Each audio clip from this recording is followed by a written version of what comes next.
disiapkan oleh pemerintah dalam rangka pemenuhan kebutuhan buku pendidikan yang bermutu, murah, dan merata sesuai dengan amanat dalam UUU Nomor 3 Tahun 2017. Buku ini diterjemahkan dan ditelaah oleh berbagai pihak di bawah koordinasi Kementerian Pendidikan, Kebudayaan, Riset, dan Teknologi. Buku ini merupakan dokumen hidup yang senantiasa diperbaiki, diperbarui, dan dimutakhirkan setelah mendapatkan izin dari pemegang lisensi. Masukan dari berbagai kalangan yang dialamatkan kepada penulis atau melalui alamat surel penerjemahan @kemdikbud.go.id diharapkan dapat meningkatkan kualitas buku ini. Odica, Ning Polo Buja Hidup di Pulau Garam. Penulis M. Ridwan, penelaah Adrian Pawitra, Afan Fathur Rahman, penanggung jawab Umi Kulsum. Tim penyunting koordinator Awaludin Rusyandi, Koiru. Umatinda Winingsih, Amin Mulyanto.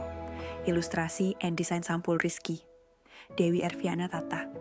Letak Eva Indonesia, penerbit Kementerian Pendidikan, Kebudayaan, Riset, dan Teknologi. Dikeluarkan oleh Balai Bahasa Provinsi Jawa Timur, Jalan Gebang Putih. Nomor 10, Keputih, Sukolilo, Surabaya 6.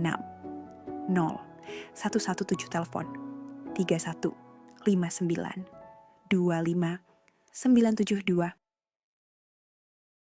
Di sebuah desa kecil di ujung timur Pulau Madura, angin berhembus lembut membawa aroma laut dan malam batik yang khas. Desa ini tak pernah sepi dari suara tawa dan bunyi canting yang mendesis pelan di atas kain putih. Disinilah aku tinggal, tempat di mana batik tulis Madura lahir dengan tangan-tangan terampil para perempuan desa. Mama adalah salah satunya. Ia seorang pengrajin batik tulis yang sangat terampil. Tiap garis yang dibuatnya seperti tarian tinta yang membentuk motif indah penuh makna. Tak hanya Mama, banyak ibu-ibu lain juga bekerja di rumah kami. Ruang tamu disulap jadi tempat membatik. Kain-kain panjang terbentang, malam panas mengepul, dan suasana penuh semangat. Desaku dikenal sebagai salah satu produsen batik tulis Madura terbaik. Suatu pagi, Mama berkata, "Ayo nak, kamu sudah waktunya belajar membatik." Aku menatap canting di tangannya. Kecil, tapi tampak menakutkan. Aku ragu, namun tetap mencoba. Tangan ini gemetar saat mulai menarik canting. Au! Tinta malam tumpah keluar dari pola. Aku baru mulai, dan sudah salah. Aku mencoba lagi. Au! Salah lagi. Tinta mengalir tak terkendali, merusak garis-garis halus. Ini terlalu sulit. Gumamku hampir menyerah. Mama mendekat, tersenyum hangat.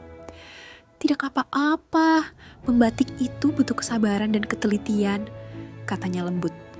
Aku menarik napas panjang. Mungkin aku butuh udara segar. Aku ingin bermain sebentar. Melupakan canting dan malam untuk sejenak. Aku pun berlari keluar mencari sahabatku, Inung dan Iping. Mereka pasti sedang bermain di pantai. Dan benar saja, di tepian laut yang luas, Inung dan Iping sedang berlarian di atas pasir.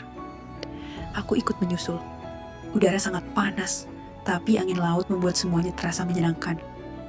Kami tertawa dan berkejaran. Aku menulis namaku di pasir. Namun, ombak datang menghapusnya begitu saja. Tetap saja, aku menulis lagi dan lagi. Ada rasa senang dalam hal-hal sederhana seperti ini. Tiba-tiba, Iping berseru, "Ayo ke tambak, ayah lagi panen garam." Wah, panen garam. Kami bertiga segera berlari ke arah tambak yang tak jauh dari pantai. Plak, plak, plak. Telapak kakiku menjejak pasir panas yang lembut. Meski menyengat, rasanya menyenangkan. Di tambak, ayah Iping sedang sibuk. Dengan alat panjang, ia menggesek garam yang mengkristal di permukaan tanah. Srek, srek, srek. Suaranya membuatku penasaran dan semangat. Kami pun ikut membantu, mengangkat, menata, menyusun garam putih seperti butiran salju. Sumeneb, desaku tercinta, adalah penghasil garam terbaik di Indonesia. Bahkan garam dari sini dikirim ke luar negeri. Aku merasa sangat bangga. Namun matahari mulai meninggi. Panasnya makin terasa membakar kulit. Aku harus pulang. Mama pasti mencariku. Aku tahu aku masih harus belajar membatik. Meski sering salah, meski malam tumpah dan pola rusak, aku tidak akan menyerah. Aku ingin bisa membatik seindah Mama. Dan aku akan terus belajar hingga bisa.